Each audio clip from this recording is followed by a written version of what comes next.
rocking.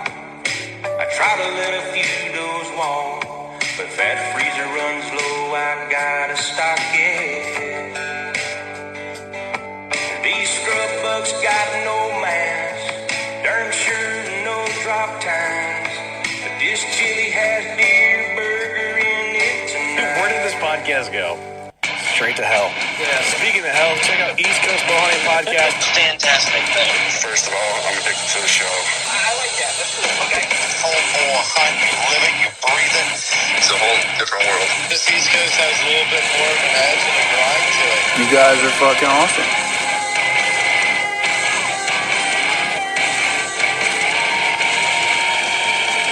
I want to feel like I'm just hanging with the boys.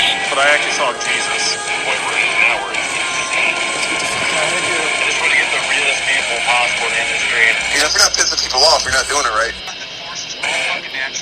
Welcome to the East Coast Bowhunting Podcast. We are here at the Great American Outdoor Show in Harrisburg, Pennsylvania, bringing you the exclusive need-to-know content straight to your ears. I'm your boy D-Rock, here with Trev, Modern Assassin, Nick Albanese. as we lay down a track talking Zeus Broadheads. This show is brought to you by Shabeen Brewing, the Hunter's Beer. Shabeen. 100 Demons, East Coast Hardcore Music. Trev's Euros on Facebook. Ethics Archery, steroids for your arrows. Use promo code EastCoast10 for 10% off. Nor'easter Game Calls, get them in close. This show is presented by Working Class Bowhunter. Not just a podcast, but the brand in the hunting industry.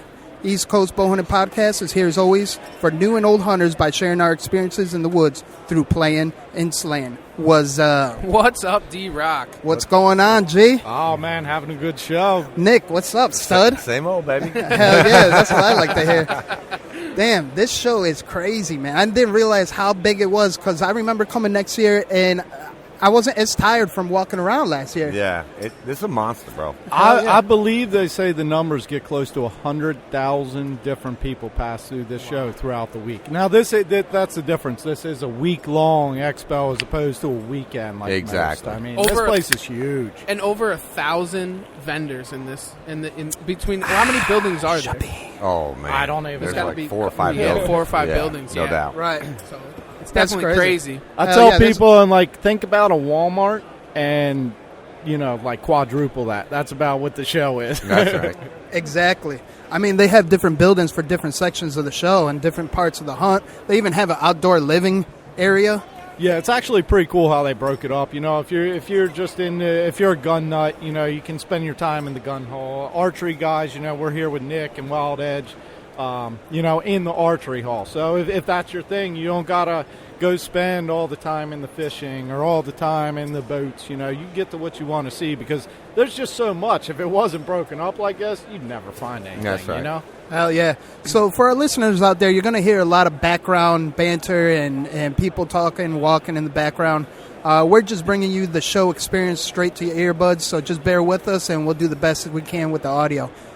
So, Trev, what do you think so far of the show? The show's great, man. It's been a couple of years since I've been down here, and it's great. There's a ton of stuff going on. I haven't been able to actually. I was so busy over at Wild Edge's booth helping them out and everything and talking to everybody. It's just been crazy. Wild Edge has a hot spot. They man. got a lot of attention swinging around up on them poles, don't they? I can't even move. It's bad. It's sick. So Nick, man, you got the hot spot right here, too. A nice little corner. It's a nice big booth. Yep. What is this, like 15 by 10? This is a 10 by 20. Oh, okay. And I like getting the corner because then I can catch 2 aisles. Nice, Yeah. nice. Yeah, don't try to make love to the mic. Okay. Yeah. And Talk the right other into thing, that. Nick Okay. doesn't have There just we go. one product here. No. Nick, I've known Nick for several years. We've been talking back and forth. He's an innovative dude, and, you just look behind you. He's got several things going on. Oh, yeah, there's a little bit of everything. Yeah. Man. And then on top of that, he's a fucking stud,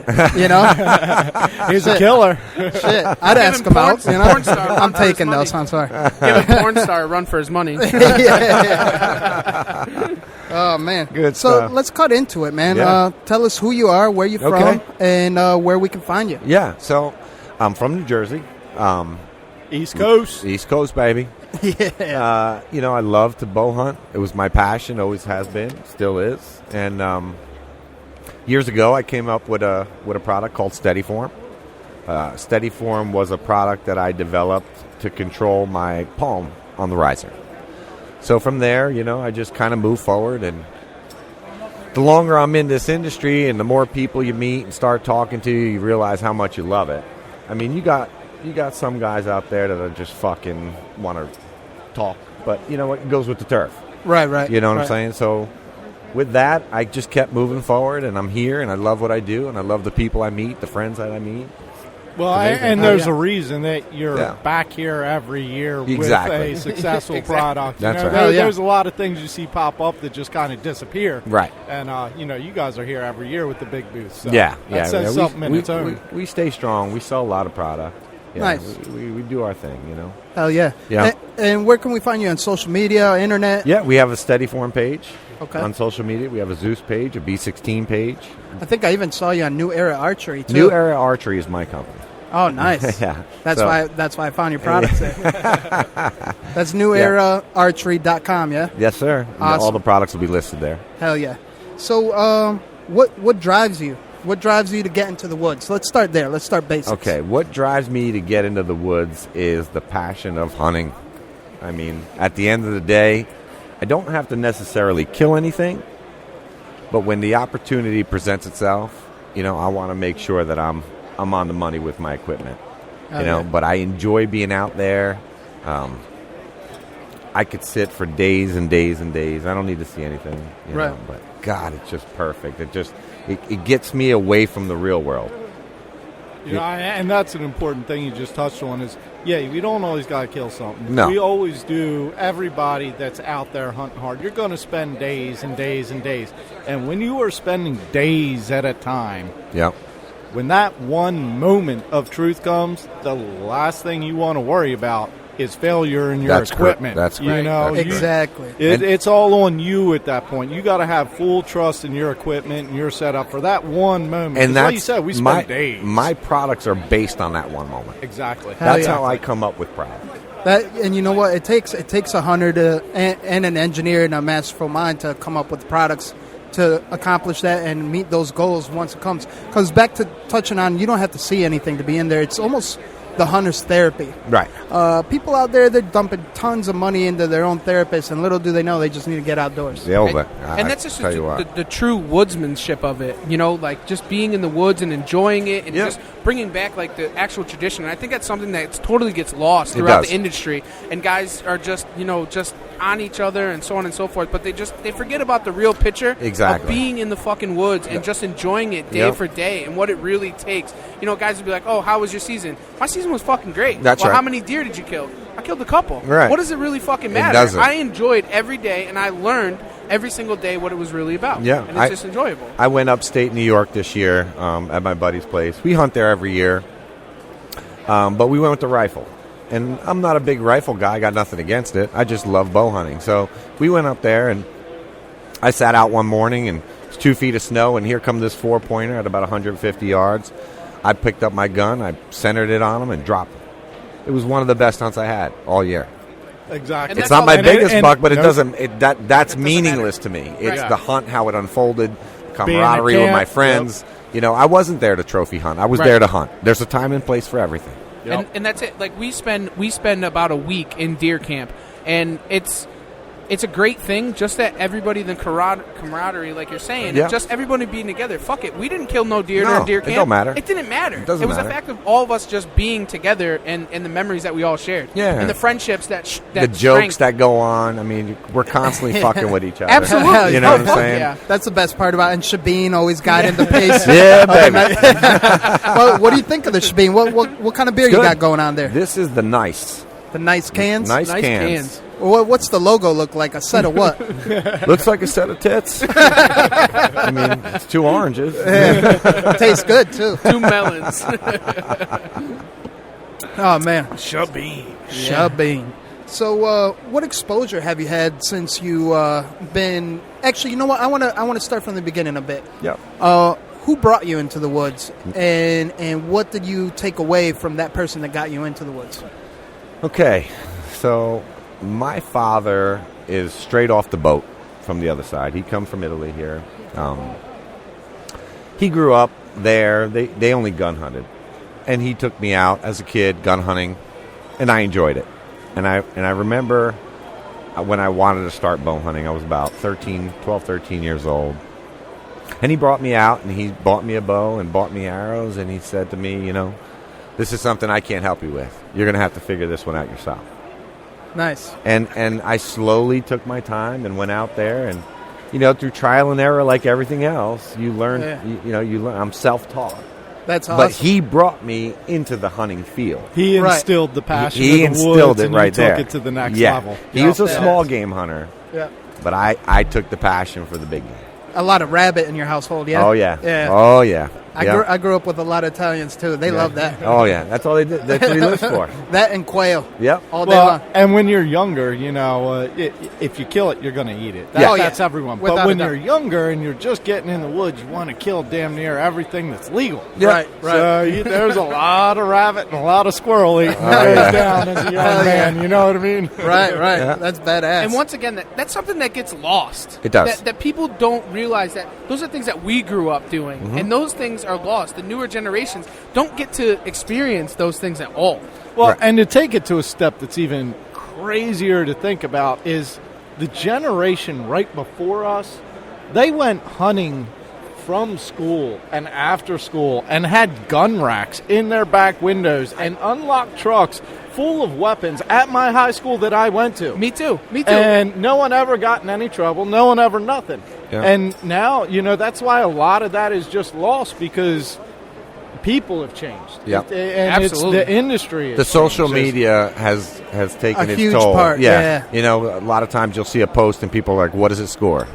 Who Yeah, the fuck cares? exactly. Yeah. Trev, why don't you tell our listeners about what you showed me, what was it, yesterday? A rough score of 187, and it was a pair of sheds. It was a pair of sheds, and they said a rough score of 187. How the fuck do you know that's a rough score of 187 when you have no scope plate? What are you guesstimating? Adding 20 inches, so it's one. Like, where the fuck are you at with that? 40-inch spread know. on that. Yeah, right. So how do we know it's a rough score? You don't know a rough score at that. I mean, shed score, it's not 187 shed score. Nah. That would be like a fucking 200 and something inch deer. Yeah. There's no way. It's funny, too, because a lot of times every year we go out to Kansas. Yeah. And every time we go That's out a big there. buck state. Yeah, it is a big buck state. And every time we go out there, my buddy's like, all right, this year you got to shoot a booner. And I laugh every single time. Right. Because I tell him at the end of the day, I'm an opportunist. Exactly. If the right shot and the right deer present itself, I could give a fuck if he's 120. I'm going to cut him in half. Fuck period. Yeah, that's right. Jesus. Cut the Zeus loose. That's it, baby. Yeah. Cut the Zeus loose. I like that. That's got to be a T-shirt. Yeah, it is. That's got to be a T-shirt. It's coming. Yeah. Hell yeah. Oh, shit. So, I don't want to touch on that quite yet. I want to save it more towards the end because there's a lot to talk about there. Yeah. But what exposure have you had being in the hunting industry? And let's start right now you're affiliated with Tack Driver as well, Yep. right? Tack Driver's my TV show. Fuck yeah. So let's start before that. Okay. Pre-Tack Driver. Start from the beginning. Pre-Tack Driver, I used to sponsor a lot of shows. And what I was finding out that I was putting my money in so many different avenues trying to get exposure, but I'm a bow hunting product, right? So if I saw a TV show, go to gun hunting or whatever else, crossbow, I got no exposure. Yep. So I started adding up all the money that I was spending with all the different sponsorships, and I said, well, if I'm spending that amount of money, I can buy my own airtime, make my own show, and just Market your own focus shit. on, Steady Form at the time. On your shit. Yeah. Yeah, so 3 years ago, I grabbed my balls and I went for it. And I'm like, screw it, I'm going to make a show. But this show is not going to be about, who can kill the biggest animal, or if I'm going over to Afghanistan to shoot a fucking Marco Polo. Yeah. It doesn't. That's meaningless to me. This is about everyday guys shooting animals that, these are the resources that are available to them. That's what I tell my guys. Like, you're not going to impress me by anything else besides being you and going out with the land you got and hunting the animals that are there for you, what's available for you. Playing and slaying, so to speak. Just keep legal and ethical, back to the roots of it. Yeah, keeping it real. The tradition. Yep, back the to the true roots. tradition of Yeah. hunting. Yeah. Filling the freezer, so to speak. I mean, shit. So where can they find Tack Driver? They can go on the Pursuit channel. We are twice a week, Thursday evenings at 7:30 p.m. and Sunday mornings at 9 a.m. Hell yeah. That's awesome. And you've actually come across and made some good relationships there. And you know what? I'm afraid to say I'm just such a nosy Mexican that I really do my homework and I really do my digging to see how it can correlate episode to episode, because there's a lot of people that you know in the industry, especially off of Tack Driver. Outside of Tack Driver. And it brings me to Chris Silk, which is a local boy around this area, more or less, Virginia, right? He's a Virginia boy. Yeah. Great podcast with Chris Silk. Episode or two back for anybody wondering. Yeah. What a fucking savage he is. Yeah. What an enjoyable time in talking to him, because he's just a real motherfucker. He is. You know, and killing does and putting it on TV and just not giving a fuck. The laser beam deer out of New Jersey. Yep. And it was a yearling. Yeah. You know, there was it didn't matter. Right. He's like, you okay with that? Dude, it's your hunt. Yeah. Whatever makes you happy. You know? And that's what it's all about, dude. Yeah. That's really what it's all about. Yeah. Yo, G, you had a laser beam deer too, didn't you? Yeah. I actually, I think I tagged you and Trev in a picture like that. I had a camera that I had placed out on the ground looking to get the exit wound. And just the way the still frame in the camera is, you can literally see the arrow coming down from the outside of the deer, go through the deer, and then out the other side. You can see that tracer knock all the way through. Fuck yeah. Launching laser beams. Man. Yeah, that's fucking That's awesome. awesome. That's Hell good yeah. stuff. No doubt. And in New Jersey, I mean, shit, you guys are slaying deer left and right, yeah? Yeah, we have a 6-month season. We have unlimited doe tags, 7 days a week. We can use baits if we want. Jesus. That's awesome. You can't There's hunt a lot of yeah, deer. We there's need a to lot. move to New Jersey. We have about... I got the connects. Yeah, we had a... Yeah, Nick Albanese. That's right, baby. Come on. I'm saying, we got the connects. There's no shortage. You know, they did a test not too long ago in my area, and there's 140 deer per square mile. Wow. Is what they're coming up with. That's crazy. So, you know, I get a group of guys, we go out there, and if we shoot, say, 20 does for the season, we did nothing. Yeah. You didn't That's even, not a you didn't We did even nothing. touch it at the top. Our deer are not pressured, so a lot of our does, we see them with 3 to 4 fawns. Wow. 5 does will put, 5 does will put that right back to where it is. Jeez Louise. We can't touch it.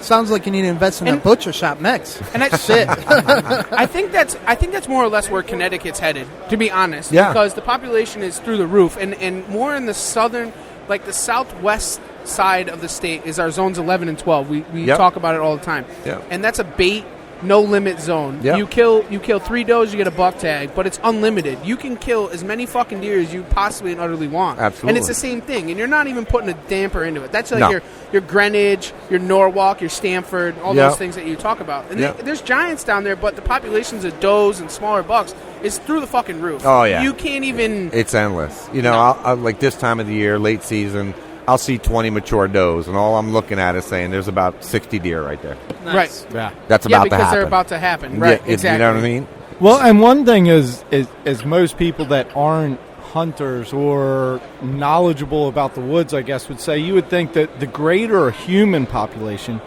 that the lower the deer population would be. Right. Right. And a lot of times that's simply not the case. You get these urbanized areas, there's not much hunting allowed. Right.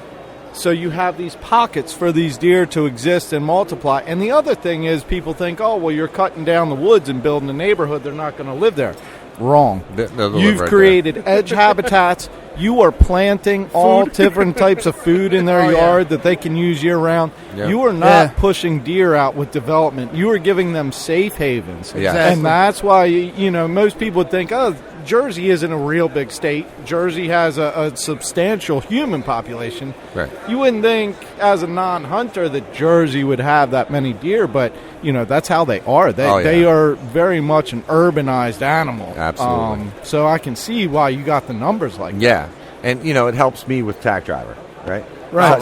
By having a long season, there's no shortage of footage. Yeah, that's awesome. You know? And you know what? Not to touch on it for too long, but I'm actually just curious. How'd you run into Chris Silk? Chris Silk, I met him years ago. I went down south to do a hog hunt, and he was there, and we just started bullshitting. Oh, with his connector in Florida, right? This was in Georgia. Oh, it was Georgia. Yeah. All right. This is in Georgia. And we just started talking. I had brought some steady forms with me, and I let him try one out, and it kind of went from there. Then I started the TV show, and he wanted to sign up and be a member, and I said, "Come on board." You know? Oh yeah, Yeah, that's a good addition. He's a machine. Yeah. Oh yeah. No doubt about What was his quote? Dude's a beast. Yeah. I pick stuff up, I put shit down. Yeah, my guys are way better at filming than I am. Really? Yeah. Oh yeah, they're way better because they take it more serious. Yeah. Where me, if I'm hunting and I'm at full draw and it ain't film, I'm like, fuck it, I don't care. You know what See, I mean? I'm gonna kill it. killing it. I'm the opposite. Yeah, Right. so I know what you mean. Yeah. If I don't have it on film, Yeah. I can't. I'm not going to burn that tag. Exactly. You know what I mean? Yeah. There's Because been that's just one less tag, one less deer that I have the potential to get on film. Absolutely. So- There's been times where I've took the camera and knocked my knee up and moved the camera out of the way so my bow wasn't in the way to get the shot off. I'm like, yeah, fuck it, I ain't going to get it on film. Shit. So where do you hunt? I hunt New Jersey a lot. Yeah. I hunt Kansas. I hunt Ohio. And I do some hunting upstate New York. Nice. Yeah. And you mainly whitetail lane or? Yeah, whitetail is my passion. But this September, I'm going on a moose hunt. I pulled the tag no in New shit. Brunswick, Wow, Canada. Yeah. that's cool. Whereabouts? New Brunswick, Canada. Oh hell yeah. Yeah. Hell yeah. So You'll I'm be excited for successful, I'm sure. So you're going to cut the Zeus loose on a moose? Is Oh, what you you're know saying? it. Loose on a moose. Say my that guy- 5 times fast. My guide's like, nobody really comes up here with a bow. He's like, how far are you comfortable shooting? I said, you put me within 100 yards. He's like, 100 yards? I said, yeah. I said, why? What's wrong with 100 yards? He goes, that's far. I said, yeah, it's a big fucking animal. Fuck yeah. Room for error. You're shooting a trash can lid size long exactly. at that point. No, I ain't scared of it. Right. I'm sure what you got for a product definitely put some damage anyways. Oh, yeah. Yeah, Definitely confident in that. no doubt. Shit. So what is your favorite your fair game chase? Whitetail. It is whitetail. Oh, yeah. Why is that though? Because he's got so many of them in Jersey to keep chasing. Exactly. I mean, they're readily available to me at any time, And That's awesome. and everyone is different, obviously. I try to hunt age first and foremost on some of my spots. Like I said, there's a time and place for everything, Like if I'm going on a hunt and, they have a rule, that's cool. I'm going to abide by that rule. Right. You know what I mean? If I have a spot that I have a couple deer that are, 3 years old and I want to let them go, I'm going to let them go. If I have another spot, there might be a 2-year-old, and I'm like, dude, I'm going to fuck him up if he comes out. Word. You know what I mean? Yeah. Yeah, So, the goal can definitely change Yeah. depending on your situation, There's where a- you're there- at, there's and what the herd's like, and what really the maintenance of the herd requires. Exactly. Your goals can change from Yeah. sit to sit and location to location. It's I like I agree. said, there's I a agree. time and place for everything. Enjoy yourself. Enjoy your hunt. Never be ashamed of anything you shoot, and don't let anybody tell you different.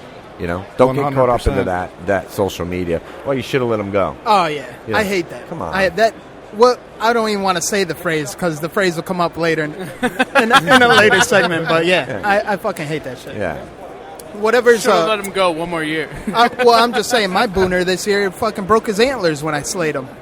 Right. He was full racked, and by the time I got to fucking get in the right position, he had no antlers. It's heartbreaker, but Yeah. I still took him. That's hunting. That is hunting. Yeah, That- straight up. I mean, But that's real life. I mean, that's what Exactly. seriously That's hunting. happens. You know what I'm saying? You could be chasing some big 10-pointer, 150 class deer, and the fucking thing fights with another one and breaks off 2 times. You're not going to not shoot it? Fuck you! I'm sticking that thing. Right. I mean, it's happening. Right, I don't just put care. the tines back on. That's it. Well, not even. Fuck it. Right, or leave them off. Right, and that's the character of it.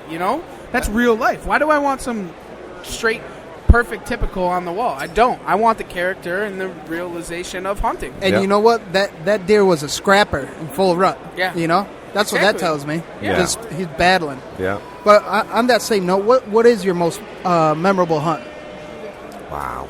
Good question. Yeah, right? that's a great question. I think my most memorable hunts are the ones with my son. Yeah. That's Yep. awesome. Yep. Fuck yeah. That's awesome. How old's your son? He's 15. Wow. So this year, I took him out during a shotgun week. I took him out one day, and we had a spike buck come in, and he looked at me, and he says, "What do you think, Dad?" And I looked at him. I said, "Well, what do you think?" Yeah. He's like, "I'm going to cut him down." I said, "Go ahead." Cut him down. Hell yeah. No, was this from a blind? Yes. Okay, I remember seeing pictures of that. Yeah. hunt. Yeah. You might have that's seen the awesome. one with the crossbow with the doe. Actually, you're That's right. what That's it was. the one I yeah. can see. Because Yes, I didn't yes. even post pictures of this one with the shotgun with him. Actually, okay, gotcha. So this spike buck, he was on the B-16, or He was coming right in. He was coming right in. Nice. it's you a know? magnet. He cut that deer down in half, and he turned to me and looked at me. He's like, "Are you all right?" And I'm like, "Yeah, why? What's the matter?" He's like, "Why are you shaking so much?" And I'm like, "I'm shaking for you." Yeah. You know? And I was going to go there is that, as it's a newer thing to me with hunting with my father and stuff, those are the most memorable hunts. I mean, we talked about them on the ride down here and hunting with my father and all the things that happened. Like, that's a memory that burns in his mind to keep him succeeding and going on. And those are some things that get fucking lost in the woodsmanship of everybody. I don't mean to keep touching back on that, but it's the truth. It's the importance of it all. It really is. That's really why is. we are all here. We all share that same passion. We all planted those same roots for respect and love and just a full fiery passion for the outdoors. You know, that's why we're all here. Yeah. But that's a huge thing that you have a son that's 15 years old and that you're hunting with and sharing the tradition and passing it on. It's once again something that gets lost. It's getting lost. It really is. You know, the more, if I were to sit there and I've killed my share of big deer, okay? Right. you bragging right now? No, or- no. Not yet. Hold on, time out. Not yet. You'll never see me brag about anything like that. I'm That's just not, talking Yeah, shit. no, that's not me. And he sees, I have mounts on the wall, and he looks at them and stuff like that, and he'll be like, yeah, well, that's, I want to kill one like that. There'll be a time and a place for it. Yep. Don't worry about But it. he That's was just awesome. as excited to cut Exactly. that spike buck. Oh, yeah. Yep. Dude. He was Exactly. smiling and laughing and carrying on and making fun of me because I was shaking. And then when he shot, it was a semi-auto, so the bullet came out and came flying in front of me and hit the side of the blind. Nice. And the first thing he did was put the gun down and, grab me by the face, turn my head. He's like, "Are you okay? Did I hit you with the bullet?" That's awesome. That's and what I'm it's sitting all there about. shaking like a leaf, Yeah. And I'm Damn. like, I don't care. That thing could have ripped my skull wide open. I don't give a fuck. Yeah. You know? And you've shot giants, and this spike horn's got you all twisted. fired up. Yeah. Fuck yeah. Yeah. That's a big news, Yeah. Did he what it's process it? You help him with the process? Or? Yeah. That's awesome. Yeah, we took it apart. We made hamburger out of it. We sat down. We cooked it up. We had some burgers. That's really That's cool. awesome. Future Slayer, for And sure. learning it. And I don't push it on them. Yeah. I don't push it on none of them. I have 4 boys. I have 4 okay. sons. Oh, wow. Yeah, Man, you got busy. something like Gotta that. spread the good genes. Gotta spread the good genes. Yeah. I don't push it on any of my kids. If he says, "Dad, I really want to go," come on, let's go. Hell yeah. Yeah. Do they all spend time in the woods? Are they all No. into the sport? No, Or no. Nick, my oldest, loves it. My second oldest, Anthony, he's more of a computer guy. okay. But sometimes they come around when they get a little Yeah. bit older. Yeah. I have a younger brother who's 3 years younger than me and not a big hunter, was a waterfowl hunter, so on and so forth. And then this season, for some reason, just came around and now is a big whitetail hunter. Yeah. And he never really was into it. And No he just doubt. all he wants to do is just stick one with a string, and that's what he wants to do. Yeah. And fuck it, if he that's what, and we didn't force it upon No. nobody. No. If you want to be part of what we have going on and what we're doing, then you can get in a stand and hunt. But if Exactly. you don't, fuck it. Yeah. You'll come around. And That's you'll wanna right. do That's it. right. And I started off as a kid with a gun. And you had, not to cut you off, but you have 2 more boys too, right? Yeah. So I have Christopher, who's 10 years old, and he's like my sports kid. He's into Nice, all nice. types of sports. But he'll come with me looking for shed antlers. He hangs that's out with me. badass. That's yeah. awesome. And then I have Santino, who's the baby. He's 2 years old. So Yeah. we don't know what he's going to do. Have him sleeping with the Zeus Broadhead That's right. Yeah. packages and stuff. Yeah. Yeah. So, I mean, this why we're here, man. I think it's perfect time to cut into it. Yeah. do it. No, seriously. Let's start with the Zeus. Cut it. Okay. Yeah. So Zeus Broadheads. Start from the beginning, man. Okay, so I wanted to develop a broadhead that could save, store, and restore energy. Okay, and it was through trial and error and shots that I've placed on deer that didn't, the outcome wasn't the way I expected it to be. Right. Whether it be blade failure or, ferrule failure, whatever the case is, shots that I thought were money were bad shots. So I set out on a goal to create this broadhead that's going to save, store, and restore energy. And by doing so, I wanted to make a fix because I love fixed broadheads. but I only wanted it to work when I needed it to work. Okay. You know what I'm saying? Like I'm I picking didn't. up what you're putting I down. didn't want it to open up on impact. I didn't want it to close on impact. You wanted the reliability. I wanted that head to know what it needed to do when the time was right, and react to it. Nice. You know, so when I set off, you know, a lot of guys, a lot of my friends thought, "Man, you're crazy. Like, how are you going to pull that off?" Well, which I get. I mean, you look at the broadhead industry and you figure pretty much almost everything's been done. That's right. So that's why, you know, that which you've got is impressive. Yep. So I sat down and I started drawing pictures, and a good friend of mine does CAD work, and I sat down with him and I said, "Look, this is what I have, and this is what I need to, you know, I need the broadhead to do." And, you know, he thought for a little bit and called me a couple days later, and he says, "Nick, the concept is fantastic. The concept has been tried since the 50s, okay? But they're just concepts. They couldn't bring them to fruition. And maybe so because of the materials or whatever the case may be. You or know, the technology. even back exactly. then. You know, I started looking at patents from the 50s and 60s that were open-ups, you know, open on impacts or close on impacts. Similar so there was stuff patented way before I came along. Right. Yeah. Similar to some of the broadheads out there now, too. Yeah, I mean, look, at the end of the day, you can't patent if it opens or if it closes. Exactly. You can't. Exactly. But what you patent is how you achieve that. Hell yeah. You know what I mean? The mechanism. Exactly. Like, look at all the open on impacts today. Every year there's something new coming out patented. They're not patenting because it opens. Exactly. They're patenting the ability to make it open. Yep. You see what I'm the saying? process of That's right. Yeah. So technically, although mine will close on impact only if it has to, what I'm technically patenting is how it reopens. Okay. Yes. You see what I'm saying? Okay. Please elaborate. Okay. Yeah, please. So it's a fixed broadhead all the time. And even if it drops down, it's dropping down into a second fixed position. But if I wanted to reopen and redeploy, I need it to open back up. You see what I'm saying? I follow. You know, so you're when it leaves the bow, it's open. I'm not opening fixed. exactly. That's why, like, you don't have to wait and rely on something to open up. It No. is It's already open. open. It is It's at fixed. its full Right. expansion, ready Exactly. to cut, ready to kill. You know, so when I started this journey with Zeus, I used, you know, a lot of different things to come up with a broadhead, and one of them was a boat with 2 oars.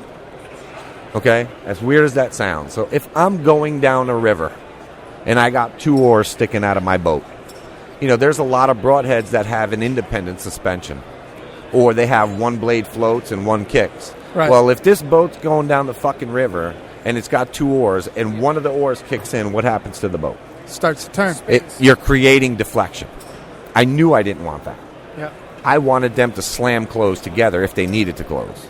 So now if you got a boat going down the river and you got your 2 oars out and you slam them both in, now that boat's going to pick up speed. All your momentum Yep. is carrying straight. You see what I'm saying? Yep. And when the time's right, I needed a mechanism to make it open. And what was That's that? crazy. What was that? Well- this is ingenious. Yeah. This is ingenious. It really is. So I used a spring and a ball bearing. Nice. Okay, so that spring and ball bearing are there for a couple reasons. Number one, it has to be the right spring to keep that open because we don't want it to close on impact, Exactly. right? We only want it to close on impact if it needs to. Okay, so finding that spring was really important. But the ball bearing is there for another totally different reason. Hell And yeah. this is what really blew my mind. Right. Is because I'm very much an engineer in mine too, and Yep. Nick and I have talked for years. And when I pretty much knew exactly where he was going with this as he was describing it. Right. It's ingenious. Right, so what happens is when I collapse, if I do collapse going through Which bone, it takes 50 pounds. 50 That's another pounds, thing yeah. that people That's really what I'm need saying. to understand. is There it was takes so 50 many patents in the past and designs, but they're all flawed. They Right. couldn't achieve that. Okay? It took the right design with the right spring to make it happen. So when that collapses, and it wants to reopen, that spring is going to shot put that ball forward. So in other words, it's storing momentum.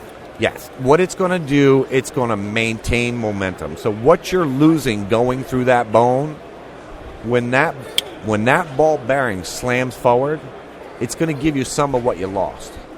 So it keeps the kinetic energy traveling forward. That's right. So when and I'll show you guys here in a stationary position, when I close them blades and let them go, that broadhead wants to jump.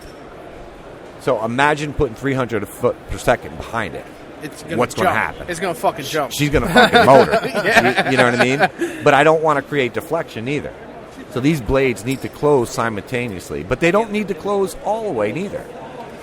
Just 3/4. No. They have the ability to close to 7/8. But they're going to close to what they feel if they need to. Let's say they need to. Exactly. So let's say I'm quartering through a deer and I'm busting through some heavy ribs. It's an 1.5 inch opening. Yep. That might only drop down to 1.25 inches. Whatever it needs to keep moving the kinetic energy forward. So that's why we're trademarking Smart Head. Because you have fixed, you have mechanical, and you have hybrid. Mechanicals and hybrids are going to open on impact. Right. But technically, I guess you can affiliate mine with being a hybrid because it has the ability to close. The difference is it's open all the time Exactly. to start. You don't have to rely on a deployment. Exactly. It's at its widest position at all times. Yep. Well, and that's another thing I thought about. And I will say, and I made a comment on social media about this. I'm not sure if you saw it. That if I had just seen this broadhead and seen a picture of it, my first thought would be it's kind of a gimmicky type thing. Yeah. And getting into it and really...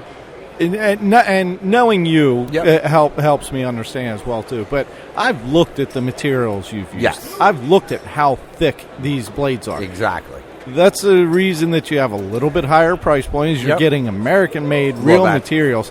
But then the thing that really makes a difference is if for some reason, you don't necessarily call it a mechanical or a hybrid. It's its own kind of thing. But even if there was a 100% failure in mechanism, which is very unlikely, but even just say it's still going to be a fixed blade. It's still a 7/8 by 7/8 cut fixed blade leading through. I mean, so even at complete failure, you have a very sturdy, durable, sharp fixed blade that's going to rip right through. And it's a win-win. And when people ask me, is it fixed? I say yes.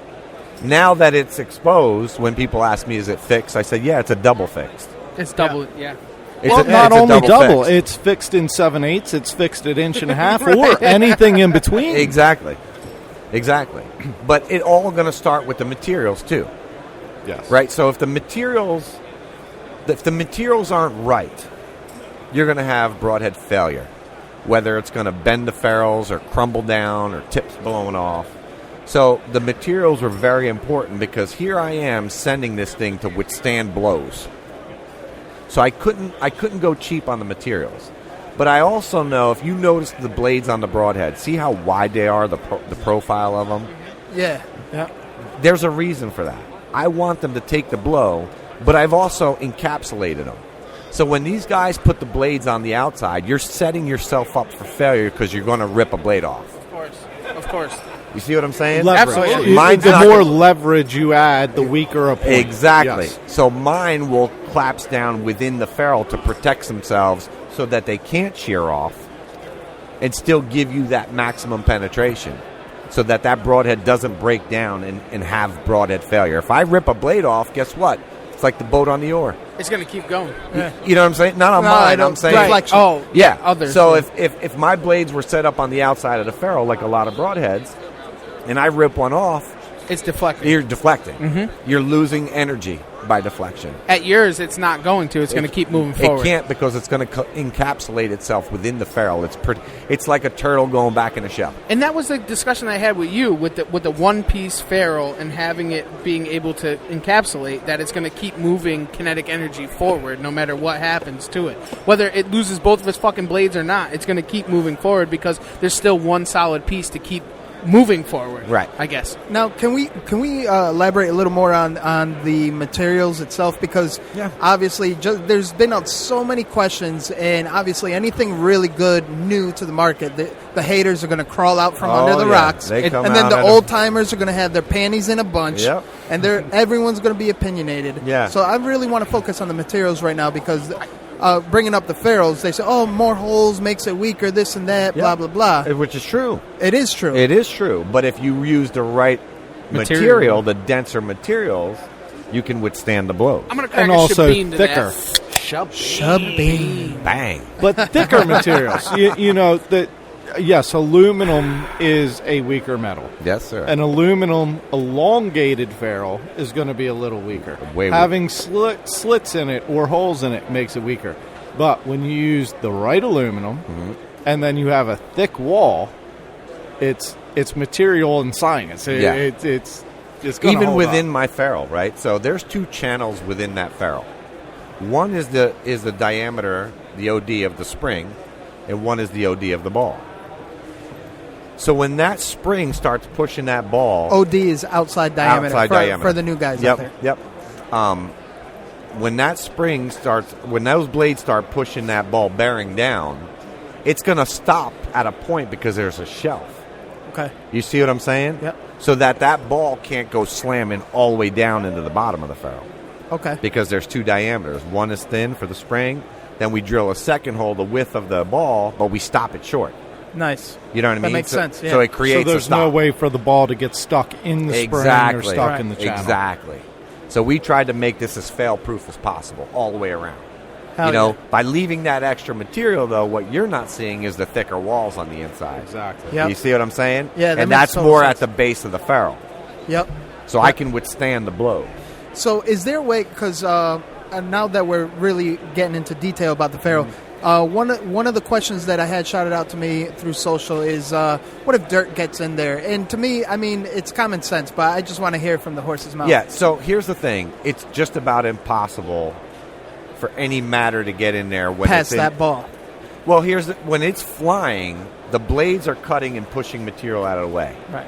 So, I mean, now if you get into, if you go through an animal and get into the dirt, you just pick the fucking thing up and wash it. Yeah. And the blades are collapsing into the slits, Yes. which is That's then correct. keeping them Protected. Right. It's keeping them filled with the blades, so they're not filling with Right. dirt. And if need be, I'm sure you could use some kind of air pressure to kind of, You don't even need to. I've reused broadheads before. I'm a big fan of slick tricks. I've used them for a long time, but I don't care if you shoot a broadhead into the ground. You're gonna have dirt along your ferrule. Absolutely. You're gonna have dirt in your cutouts of the blades, which is going to change your weight. It may change your flight characteristics. You got to wash it off just the same. Without a doubt. I mean, Without a doubt. It really is no different to No. wash that thing off as opposed to any other broadhead. No. So I'm going to make a hard transition because the main focus, it seemed like, well, actually, no, not the main focus, but one of the main concerns that popped up is, are the blades able to be sharpened? Yes.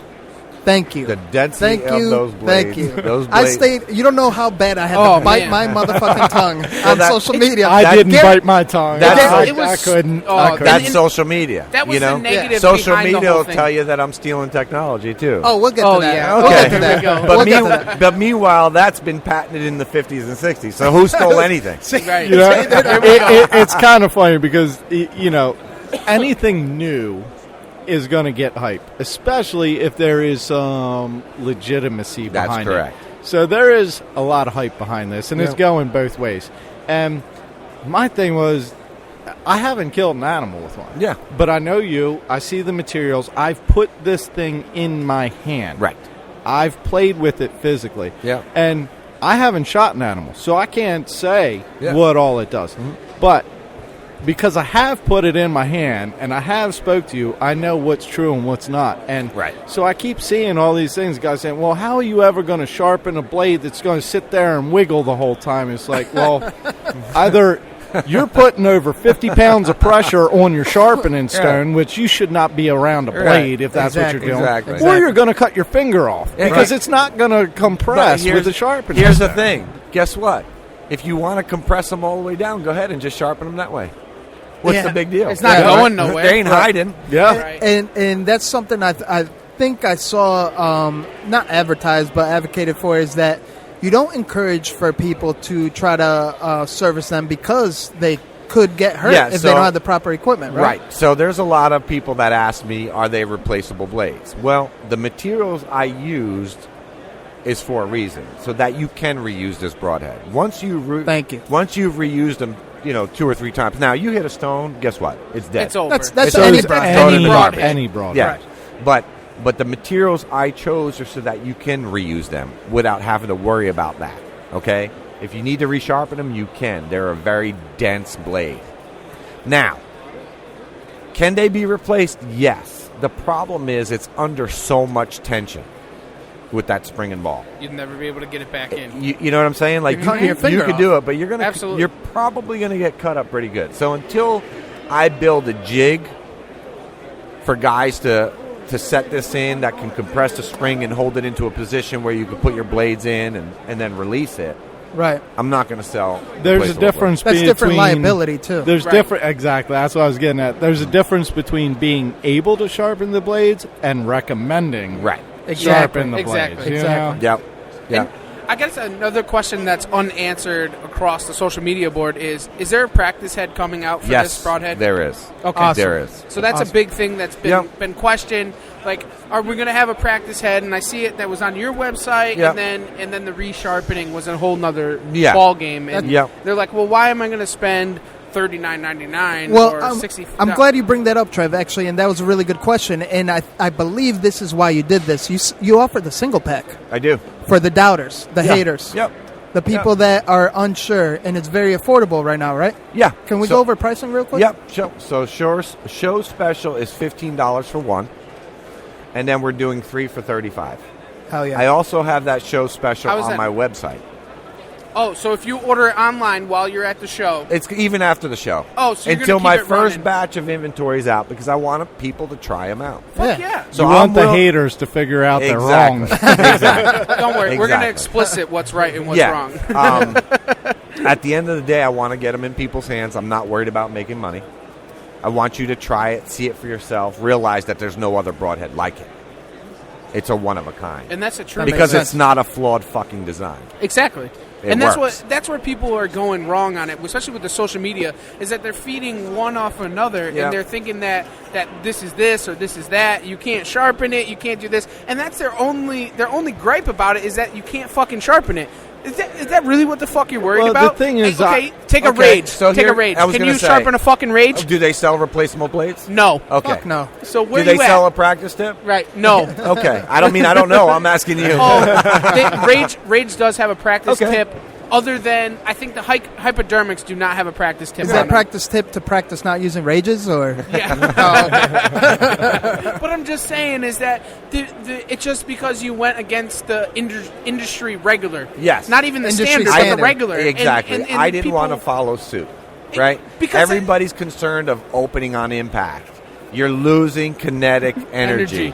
Exactly. Period. But at the Plain and same simple. time, I mean, obviously, you guys have seen what I've said on social media.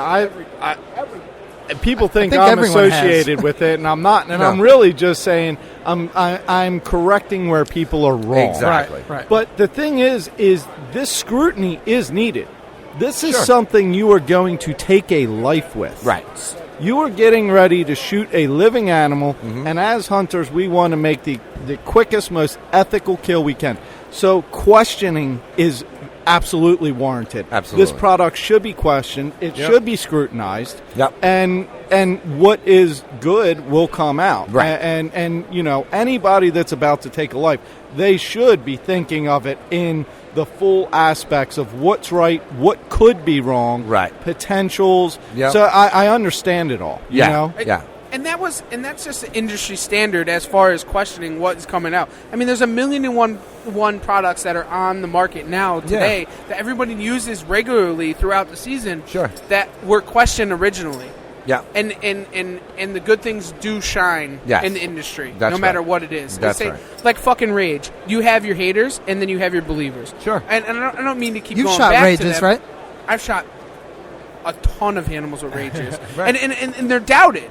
They really, truly, No, I honestly hear it all are. the time. Right. You know, I'm a manufacturer, so you'll never hear me knock another product.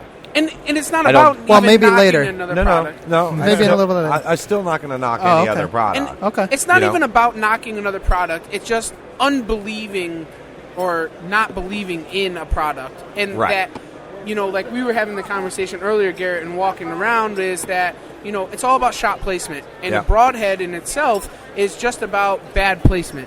And that's where it gets its rap, is in bad placement. Yeah, If that's it's placed how you in- test a broadhead. Is Correct. on a bad shot. I Right. mean, a field tip's going to kill a deer in the right Exactly. spot. It's when you when you have that marginal hit. That's correct. Or things don't come out just the way you wanted. That's when the performance of a broadhead sets each other apart. From one Exactly, to and that's another. where Zeus is going to shine. Right. That Exactly. Zeus is there That to work and for you. shoulder shot. Yeah. That's crazy. So that's actually everything that I wanted answered, because there was so many different discrepancies on what's going on and potential, you know, patent infringement. Yeah. But we'll get into that a little bit later, is because people don't know. And the Yeah. way I've been shutting it down is like, well, have you tried it? Yeah. Well, have you held one?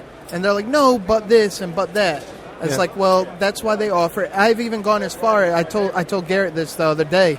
I've gone as far as promoting your product and being like, listen, if I bought you the single pack broadhead Right. and sent it to your door, would you give me an honest review? Just shoot it, record it on your phone, and give me an honest review after. 100% of everyone that I asked came up with some excuse why they wouldn't do it. Of course. Isn't that crazy? No, it's just, it's just the way it is. It's a very professional way to shut them up. Exactly. It's like, I'm not going to diss you. I'm not going to talk shit to you. Yeah. I'll actually offer it to you for free. Yeah. I'll bite the bullet. Yeah. It's cheap enough. Yeah. Shit. $15? $15 for one. Why, you It's- want me to that's buy you less one? I'll buy you one. All right, good. Give me an honest review. All right. I will. You know what? I fucking will. You know why? Because we want to explicit the right people and the right things in the industry. That's right. Not a fucking, you know, I don't care what you shoot or what you do, as long as it's right and it's and like I was talking with Garrett once again, was about what you believe in and where your honest Confidence opinion kills. is, your confidence. If you're fucking confident in it, I don't care if you shoot a field point, you shoot a wasp, you shoot a fucking slick trick or rage, whatever. If you're confident in it, then fucking just shoot it. Absolutely. It is what it is. Yes, you know sir. what I'm saying? Yeah. It's just amazing to me how people, you know what it is? It's just that social media, I don't know, liquid Everybody courage. has a voice, and they all get punched in the mouth for what they Exactly. say. That's Keyboard what social warriors. media is. Yeah. I was going to keep that warriors. nicer, but yeah, that's true. The keyboard 100%. warriors, you got something to say, come fucking check it out. You know, Exactly. and that's the truth of it. Period. You know what I'm saying? I mean, where are you at? You want to talk shit on social media? How about you shoot it, videotape it? Let's see what it's really all about. With all the scrutiny of Zeus, how many times have you seen me go on there and Zero. Yeah. Not a fucking single you know time. why? Because it's not You worth don't need it. to. It's You don't bullshit. need to. Because I'll prove it to you. Exactly. I'll prove it to you. I don't Exactly. need to be on a keyboard. I don't And- need and to at the type end- it up. exactly. I will show you 100% what it's really all about. Exactly. And I'm And that's it. I'm not, I fear nothing. Actions I'm speak com- louder than words exactly. always. And when you start doing that, it shows an unprofessionalism about a person. Exactly, because you're real hardcore in the industry and you believe in everything that you do day in and day out. Yeah. And that's all that really fucking matters. And you will prove it to them by video, by pictures, by Yeah. really showing them what's up. That's right. What's that? Oh, shit. Oh, that's a ninja tip of the day. Yeah, you made it to the next segment. The ninja tip of the day. Okay. Nick Albanese from Zeus Broadheads. What you got? Ninja tip of the day. Ninja tip of the day.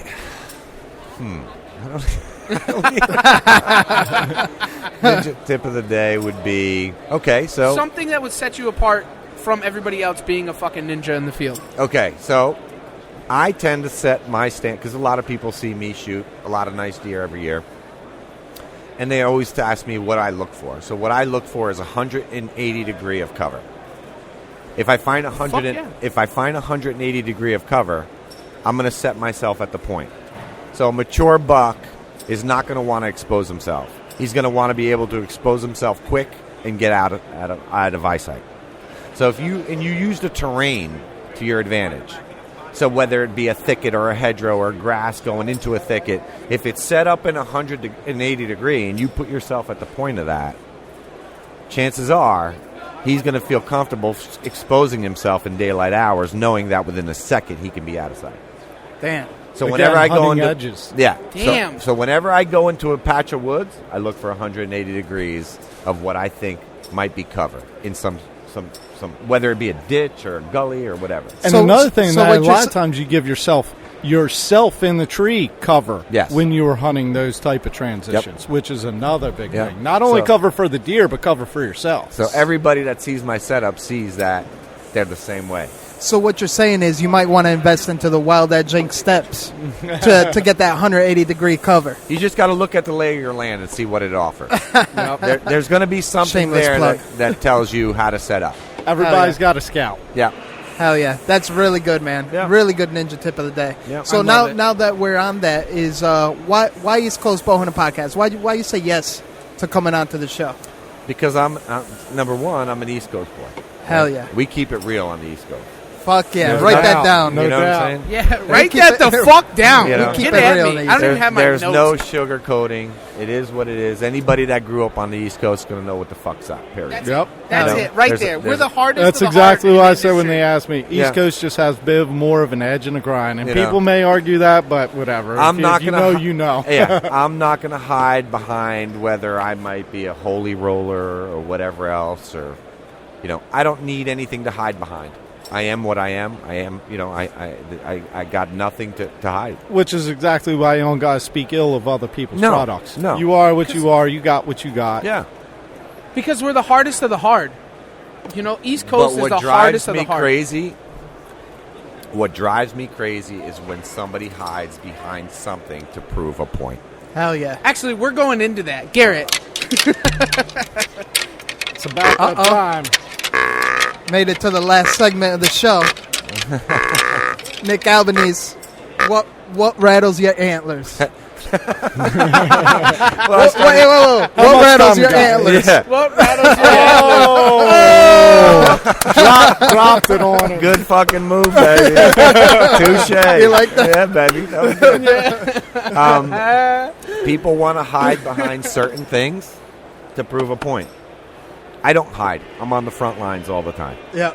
You'll never see me duck anything. Exactly. Whether you want to use faith as something you want to be behind, a military background that you want to be something behind, A gimmick. Selling it with a name. whatever. Don't use that as a reasoning to feel self-pity. Be a man. Be who you are. Stand up. Believe in what you got, who you are. and be fucking real. Really. That's Be all it comes fucking down real. to. I don't need the pity of the world for any reason. You know what I mean? Like, if there's an issue, you can call me direct. Here's a tissue. Yeah. Here's the thing. Cheers to that. You can call me direct, and I'll answer my phone. Anybody that knows, I've been on social media for 7 years selling products, and I throw my cell phone number out there all the time. You know what I mean? Because you're you're a a brave real man. motherfucker. Yeah, don't make a post about something that's fictitious. You make yourself look bad when you're proven wrong.